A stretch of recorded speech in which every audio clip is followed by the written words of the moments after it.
Jakarta pernah menjadi salah satu pusat penyebaran Islam di Indonesia. Tak heran jika di ibu kota negara ini banyak ditemukan masjid bersejarah. Salah satunya adalah Masjid Jami Al-Makmur yang berlokasi di Cikini, Jakarta Pusat, yang merupakan salah satu masjid tertua dengan sejarahnya yang panjang. Masjid dengan luas 1.211 meter persegi ini dibangun sejak tahun 1840 oleh maestro pelukis Indonesia Raden Saleh, atau yang juga disebut dengan Syarif Bustaman. Bangunan yang juga disebut Masjid Raden Saleh Cikini ini mulanya merupakan pindahan surau sederhana di kediaman Raden Saleh, yang ketika itu luasnya dari Cikini hingga Tugu Tani Menteng. Sepeninggalnya, masjid ini beberapa kali berpindah kepemilikan. Kalau awalnya Masjid Jami Cikini Al-Makmur, keberadaannya ada di lokasi kepunyaan Raden Saleh yang disebut juga Syarif Bustaman. Masjid itu adanya di lokasi yang sekarang jadi Rumah Sakit Cikini pada tahun 1840.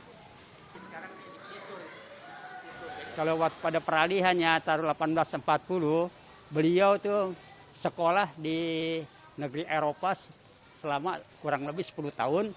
Setelah beliau pulang dari Eropa, beliau menjual sebidang tanahnya, yang mana bidang tanah itu dijual oleh Yayasan EMA yang sekarang jadi Rumah Sakit Cikini dan gereja.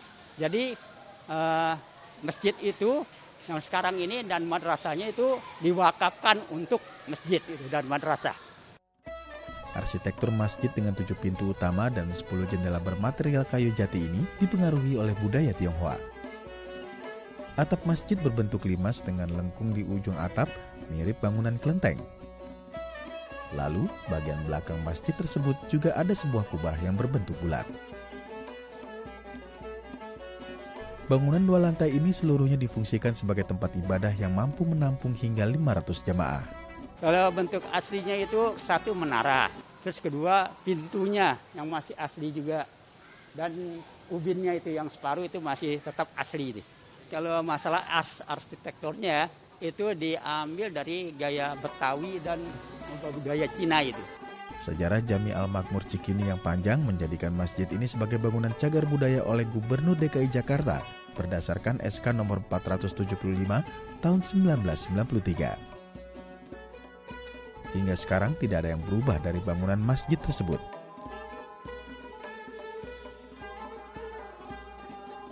Selain sebagai tempat menjalankan aktivitas keagamaan, Yayasan Masjid Al-Makmur selaku pengelola juga mendirikan sekolah dan madrasah untuk merealisasikan cita-cita umat Islam yang menginginkan anak didiknya menjadi manusia beriman, berilmu, dan berpengetahuan. Di samping sebagai tempat menjalankan aktivitas keagamaan, Yayasan Masjid Al-Makmur selaku pengelola juga mendirikan sekolah dan madrasah untuk merealisasikan cita-cita umat Islam yang menginginkan anak didiknya menjadi manusia beriman, berilmu pengetahuan. Media Tawadu, Reski Adrian, DAI TV.